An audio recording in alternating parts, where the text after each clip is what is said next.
Good morning and welcome to Study Time. This is M. M. Alam and today we are going to study a new poem and the name of the poem is The Ant and the Cricket. Now this is a long poem and this has been written by a Greek poet and the name of that poet is Aesop. This poem is actually a fable written in the form of a poem.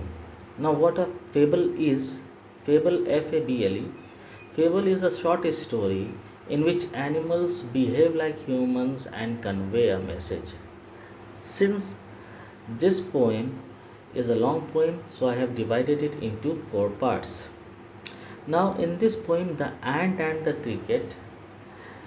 cricket, which is a grasshopper like insect, and there is another creature that is an ant. The cricket is silly that does not care about the future and keeps enjoying the summer season rather than collecting food or making a shelter for itself. On the other hand, the ant is wise. Instead of wasting time, it gathers food for itself and makes shelter.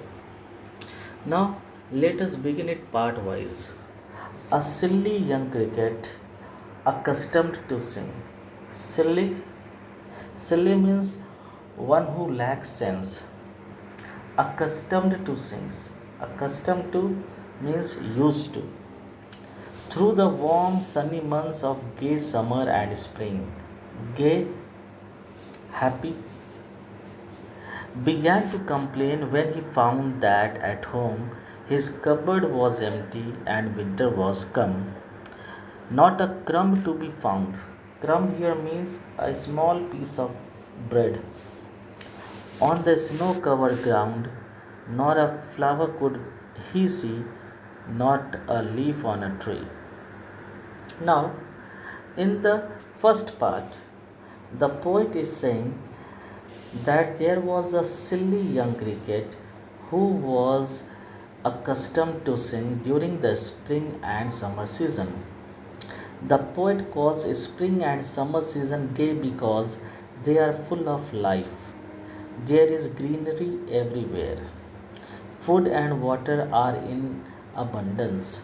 However, those months of rejoicing and joy passed away and winter came. Now the cricket was in trouble. He began to complain when he found that his cupboard was empty at his home. There was not even a small piece of bread. There was nothing to eat. There was snow on the ground, and he could not see even one flower or a leaf on the tree. Seeing this, he becomes sad and exclaims, "Oh, what will become of me?" And so, in the last line, you will see the cricket says, "Oh, what will become," says the cricket of me. Now, what will happen to him? What will become means? Now, what will he do since he is having no food? Now, let us go to the second part. At last, by starvation. Starvation means hunger. And famine made bold. Famine means when there is unavailability of food, when food is not available. Made bold, all dripping with sweat. Dripping with sweat means he was sweating a lot, and all trembling with cold. Trembling means he was shaking since he was feeling very cold. Away he set off to a miserly ant. Set off means he moved out. He went to see if to keep him alive he would grant him shelter from rain and a mouthful of grain he wished only to borrow. He would repay it tomorrow. If not, he must die of starvation. Starvation means hunger and sorrow. Sorrow means grief.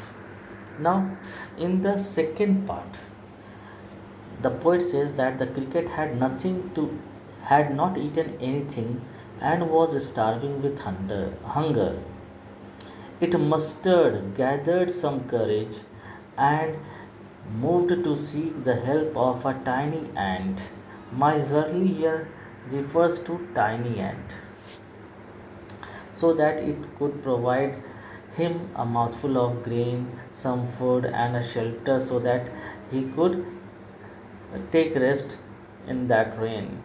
There was famine, chilling cold, and perhaps raining, which made the cricket wet, and he was shivering a lot while traveling.